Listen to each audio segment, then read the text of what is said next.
Homeopathy में acute disease का explanation चल रहा था, स्पेशली फीवर का।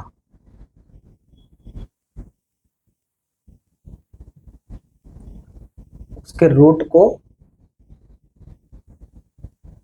बहुत डिटेल में मैंने पिछले वीडियो में बताया है,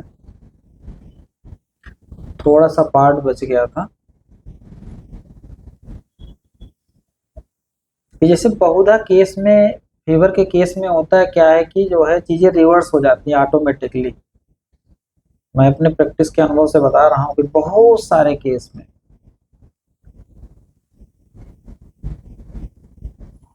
ऑटोमेटिकली फीवर चला जाता है, लेकिन कुछ कंडीशंस में थोड़ी सी चेतना का स्तर, थोड़ा सा बॉडी और माइंड का स्तर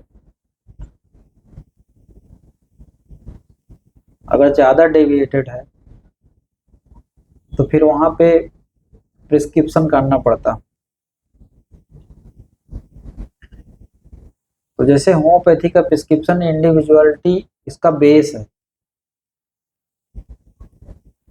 इंडिविजुअलिटी का मतलब है कि इस पूरी प्रकृति में क्या क्या चीजें हैं। मिनरल हैं, प्लांट, एनिमल, मसोड,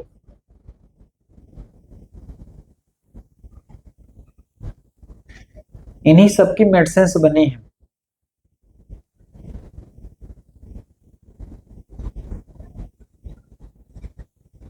तो जाहिर बात है कि जो मेडिसिन हम प्रिस्क्राइब करने जा रहे हैं, जो पेशेंट की पर्सनालिटी में एक्यूट डिजीज में कुछ सिम्टम के रूप में मैनिफेस्ट हो रहे हैं, डॉक्टर हनीमैन कहते हैं कि मैटेरिया मेडिका जो है एक कुदरत की लैंग्वेज है, नेचर की लैंग्वेज है।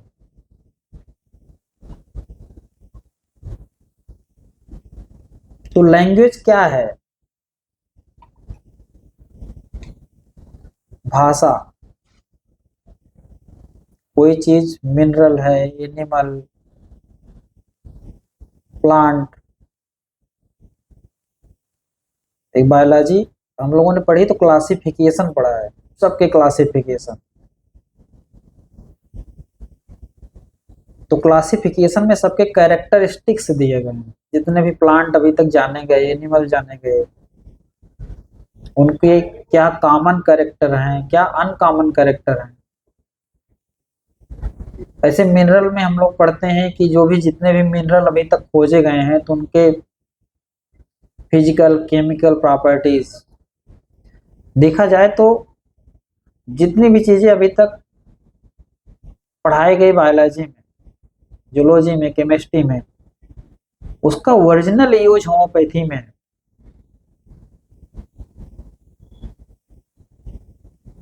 कि हम मनुष्य में क्या होता है कि इंडिविजुअलिटी का इतना ही आशय है कि इस पूरे ब्रह्मांड को जब एक यूनिट के रूप में हम देखते हैं तो इस यूनिट में भी एक अलग इंडिविजुअलिटी है।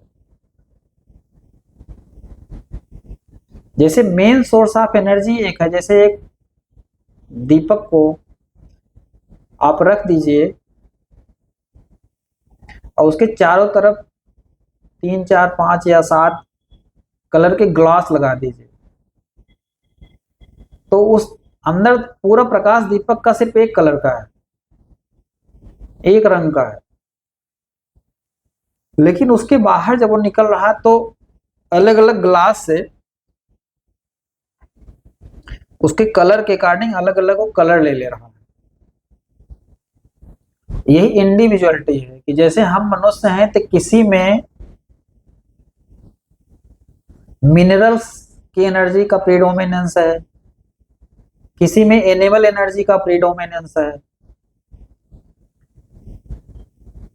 किसी में ड्रग रेमेडी का प्रीडोमिनेंस है,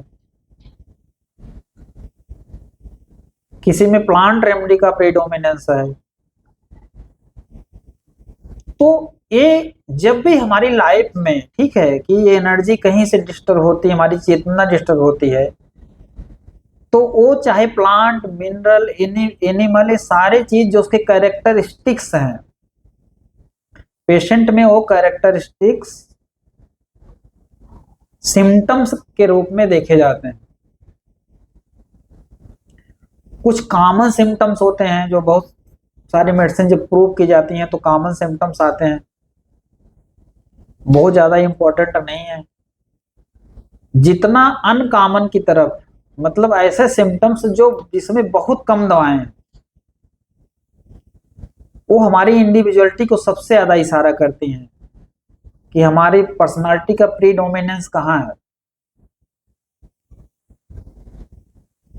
अगर इसको हम जैसे पूरे ब्रह्मांड को एक यूनिट मान के चलते हैं, तो ज्योतिष इसको जो है सारे ग्रहों से जोड़ देता है, हमारी बीमारियों को, हमारी परेशानियों को, हमारे जो एट्रीब्यूट्स जो आते हैं, जो कैरेक्टरिस्टिक्स आते हैं, उसको प्लैनेट से उसकी एनर्जी के अकॉर्डिंग कैटेगराइज कर दिया गया।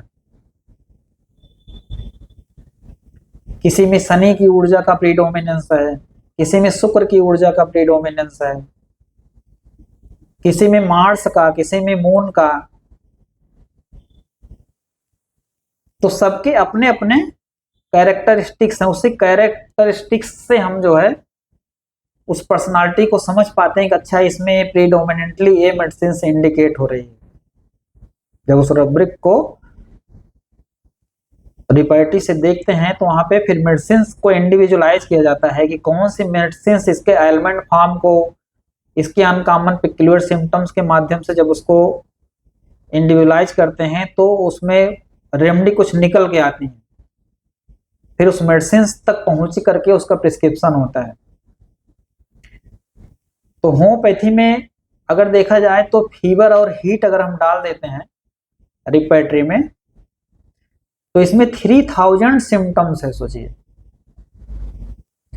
होम्योपैथिक मेडिसिन की जब प्रूविंग हुई, अर्थात इस ब्रह्मांड में कुछ एलिमेंट्स का, मिनरल्स का, प्लांट का जब मनुष्य के ऊपर उसका इफेक्ट जाना गया। इफेक्ट क्या है? एक्शन एंड रिएक्शन,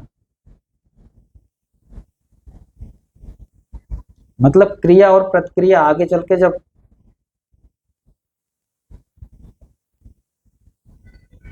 रेमेडी की फार्मेकोलॉजी बताई जाएगी तो उसमें एक्शन एंड रिएक्शन पे बहुत डिटेल में सब कुछ बताया जाएगा। तो अर्थात हर मेडिसिन, प्लांट, मिनरल, एनिमल, वो कहीं न कहीं हमसे जुड़े हुए हैं, और हम जब हमारे ऊपर उसका इम्पैक्ट आता है तो कुछ ऐसे सिम्टम्स उसके कुछ अनकॉमन, ठीक है, वो निकल के पर्सनालिटी से बाहर आते हैं जो ड्रग प्रूविंग में दिखते हैं, फिर वो मैटेरिका मेडिका में शामिल किए जाते हैं। तो ऐसे 3000 सिम्टम्स लगभग हैं। हालांकि सिम्टम तो बहुत ज्यादा है, 3000 सिम्टम ऐसे फीवर हीट से संबंधित है जिसमें बहुत कम मेडिसिन को लेकर के जो है ऐसे रूब्रिक हैं। जब पेशेंट को हम देखते हैं तो उस रूब्रिक, ये सब सिम्टम्स अगर दिखें तो इससे मेडिसिन सर्च करने में, इंडिविजुअलाइज करने में हेल्प मिल जाती है। डॉक्टर हनीमैन ने कई बार इसको मेंशन भी किया है कि अफोरिज्म नंबर 153 में कैरेक्टरिस्टिक सिम्टम्स के बारे में उन्होंने बात करी है।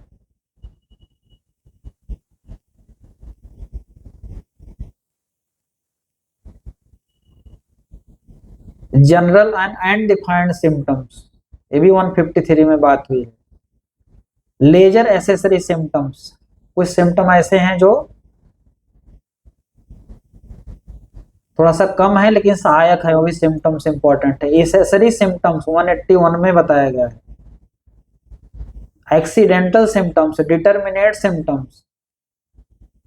तो ऐसे अगर देखा जाए सिम्टम्स जो होते हैं ना, सिम्टम्स को हर व्यक्ति इस दुनिया में जो भी जीवन के गहराई में उतरा, जीवन को कुछ समझा, कुछ चीजों को यूनिफाइड कर पाया, चीजों को जोड़ने में सफल हुआ, तो चाहे जितने भी मास्टर्स आए होम्योपैथी में या कोई संत आया, ठीक है, तो जब वो कोई चीज बताया तो वो अपने पर्सनालिटी के अकॉर्डिंग उसने उसकी कैटेगरी करी। जैसे केंट आए तो केंट ने भी देखिए सिम्टम्स की कैटेगरी कही, कंप्लीट सिम्टम्स।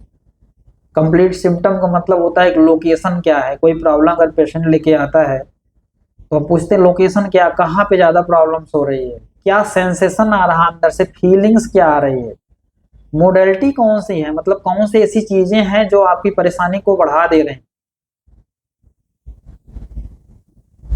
कॉन्कोमिटेंट सिम्टम्स क्या है, मतलब एक ऐसी परेशानी से संबंधित कुछ ऐसे कॉन्कोमिटेंट सिम्टम होते हैं जो एक दो सिम्टम्स, जो दो एक दूसरे के कहते हैं ना कि अलग अलग सिम्टम्स जो है सिस्टम से एसोसिएटेड होते हैं। ये एक सिस्टम, जैसे मान लीजिए कि एक सिम्टम आपने लिया, ठीक है, तो उस सिम्टम के साथ एक पेशेंट और बताएगा डॉक्टर साहब ये तो हमें चल ही रहा है, इसके साथ मुझे मेन कंप्लेंट के साथ मुझे एक और ये चीज बार बार यहाँ पे मुझे प्रॉब्लम हो जाती है, ये चीज मुझे जब भी ऐसी चीजें होती हैं तो मुझे एक हेडेक हो जाता है, मुझे एक हमेशा नाजिया सी फील होती है। तो ऐसे कॉन्कोमिटेंट सिम्टम्स। बोनी हसन आए तो उन्होंने अपने हिसाब से 5-6 कैटेगरी में जो है सिम्टम्स को बांटा। तो ऐसे जितने भी मास्टर्स आए होम्योपैथी में तो सिम्टम्स की अपने थिंकिंग अपने पैटर्न के अनुसार अलग अलग कैटेगरी में जो बांटे हैं, ठीक है। अब इसमें कुछ सिम्टम जैसे अभी देखिए, आप जब रिपर्टरी में देखेंगे तो absent mindedness fever during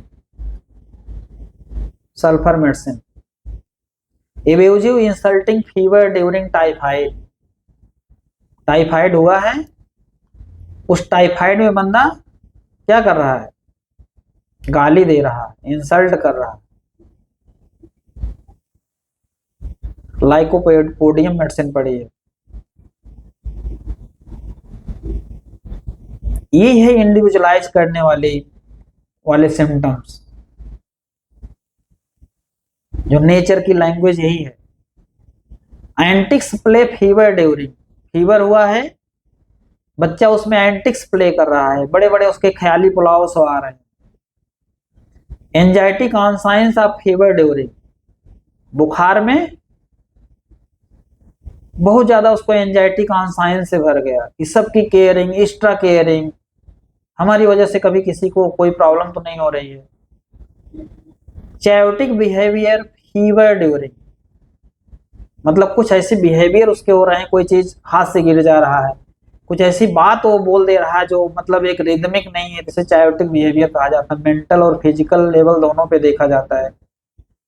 death prediction fever during, बुखार हुआ है, पेशेंट बोल रहा है कि डॉक्टर साहब लग रहा है कि अब 2-3 घंटे के मेहमान हम हैं, इसमें मेडिसिन जो एकोनाइट वगैरह पड़ी हैं। चीयरफुलनेस फीवर ड्यूरिंग, तो ये सब जितने भी ये सिम्टम्स आप देखेंगे अनगिनत, मैं बोला कि 3000 सिम्टम ऐसे पड़े हुए हैं, जिसमें 1, 2, 3, 4 रेमडी, 5 रेमडी, 10 रेमडी तक है। ये सब बहुत इंपॉर्टेंट सिम्टम्स हैं, क्योंकि जाहिर बात है कि अगर हम कुदरत को नहीं जान पाए, नेचर को नहीं जान पाए, तो हम सिम्टम्स को जो है पेशेंट के अंदर देख नहीं पाएंगे। इतना कीन ऑब्जर्वेशन हमारा जिंदगी का होना चाहिए, तब जाके हम कहीं ना कहीं जो है सिम्टम्स को पकड़ पाएंगे, देख पाएंगे, फिर एक इंडिविजुअल रेमडी तक पहुंच करके उसका हेल्प कर पाएंगे। Discouraged fever during, delirium evening fever during, बहुत ज्यादा बड़बड़ाने लग जा रहा है। फेंटनेस फीवर ड्यूरिंग, फीवर जैसे डॉक्टर साहब इसको हमेशा जब भी फीवर आता है फेंट हो जाता है। तो ये जितने भी ये सिम्टम्स हैं ये होम्योपैथी के लिए बहुत ज्यादा इंपॉर्टेंट है। अब कई बार जो है फीवर देखेंगे, अफोरिज्म नंबर 230 के बाद जो है डॉक्टर हनीमैन ने जब इंटरमिटेंट फीवर की बात करी है, इंटरमिटेंट डिजीजेस की बात करी है, तो वहां पे जो है इस टाइप के कुछ फीवर सिफिलिटिक फीवर होते हैं, मतलब जिसमें प्रिस्क्रिप्शन की आवश्यकता पड़ती ही पड़ती है, नहीं तो पेशेंट की कंडीशन बहुत बुरी हो जाएगी, इवन डेथ तक हो सकती है। जैसे एपिडेमिक फीवर में कभी कभी ऐसी सिचुएशन बन जाती है। इंटरमिटेंट कैसे सिम्टम्स होते हैं कि स्टीमली हाई टेम्परेचर, कि पेशेंट का टेम्परेचर एकदम से इतना ज्यादा हो जा रहा है कि हालत खराब हो जा रही। सडन चेंजेबिलिटी, कि एक कंसिस्टेंट चेंज नहीं है फीवर में, सडन चेंजेबिलिटी आ रहा है, डॉक्टर साहब अभी तो इसकी बॉडी एकदम नॉर्मल थी, अभी बस 10-15 मिनट में इसका टेम्परेचर इतना हाई, इतना सडन, ये सब जितने भी सिम्टम्स हैं सोचिए, ये सब बहुत खतरनाक सिफिलिटिक फीवर की तरफ इशारा कर रहे हैं। यहाँ पे आपको मेडिसिन से हेल्प करना पड़ेगा। यहाँ पे कुछ लाइफ ऐसे ट्रिगरिंग जोन में पड़ी हुई, कहीं कहीं फैमिली की सिचुएशन ऐसी बनी हुई है जहाँ पे पेशेंट की ऐसी टर्मोइल कंडीशन बॉडी की बन जाती है, जहाँ पे आपको प्रिस्क्रिप्शन करना पड़ेगा। वोमिटिंग फीवर ड्यूरिंग, फीवर के समय वोमिटिंग बहुत ज्यादा हो रही है। अपीयरेंस ग्रेजुअली डिसअपीयरेंस सडनली, आ रहा है बहुत ग्रेजुअल और जा रहा है एकाएक। कौन सी रेमेडी है? Belladonna, sulphuric acid. Weakness sudden fever during, इतना ज्यादा वीकनेस की फीवर आया, इतना ज्यादा वीकनेस की लग रहा है क्या हाल होगा इसकी, अभी पहचानने में नहीं आ रहा है यही है बच्चा या यही है व्यक्ति, इतना ज्यादा weakness. Calcarea, violent symptom, example delirium चल रहा, जितने भी वायलेंट सिम्टम्स आते हैं, delirium, violent fever in typhoid, typhoid में एक ऐसी डिलीरियम की कंडीशन आ रही है कि जैसे पेशेंट लग रहा है कि तूफान मचा दिया है एकदम से। आरम बैप्टीसिया पड़ी हुई इस सिम्टम्स में। Pain, headache, violent fever during baptisia. Different temperature in either side, अगर दोनों साइड का देखा जाए तो एक कहते हैं ना कि जो है इतने गहरे में कोई एलोपैथी डॉक्टर तो देख नहीं पाएगा, लेकिन होम्योपैथिक में ऑब्जर्वेशन इतना कीन होना चाहिए कि अगर दोनों साइड में बॉडी की लेफ्ट और राइट साइड में कभी कभी टेम्परेचर का वेरिएशन दिख रहा है, सब सिफिलिटिक कंडीशन है। वन साइडेड फीवर, केवल एक साइड में ज्यादा फीवर दिख रहा है, एक साइड में तो इतना फीवर दिख नहीं रहा, एक पार्ट में बहुत ज्यादा हीट कंडीशन हो रही है। नाइट में एग्रेवेशन ऑफ द टेम्परेचर, रात में क्या होता है, रात में हम रेस्ट करने जाते हैं, रिलैक्स करते हैं, अगर नाइट में टेम्परेचर बहुत ज्यादा बढ़ रहा तो ये भी एक अच्छा साइन नहीं है, ये सब सिम्टम्स उठाने लायक है। इंटरमिटेंट फीवर क्या होता है? Intermittent fever is the type of fever where the body temperature rise and fall within 24 hours period, meaning there is a normal temperature in between, it is the syphilitic because going up and down. तो intermittent fever को भी एक syphilitic fever की category में हम रखते हैं, मतलब एक ऐसा खतरनाक फीवर है जहाँ पे प्रिस्क्रिप्शन करने की जरूरत पड़ती है, क्योंकि यहाँ पे अप और डाउन ऐसे हो जाता है, malaria, dengue fever, UTI, influenza, encephalitis, meningitis, ये सब सारी चीजें हैं।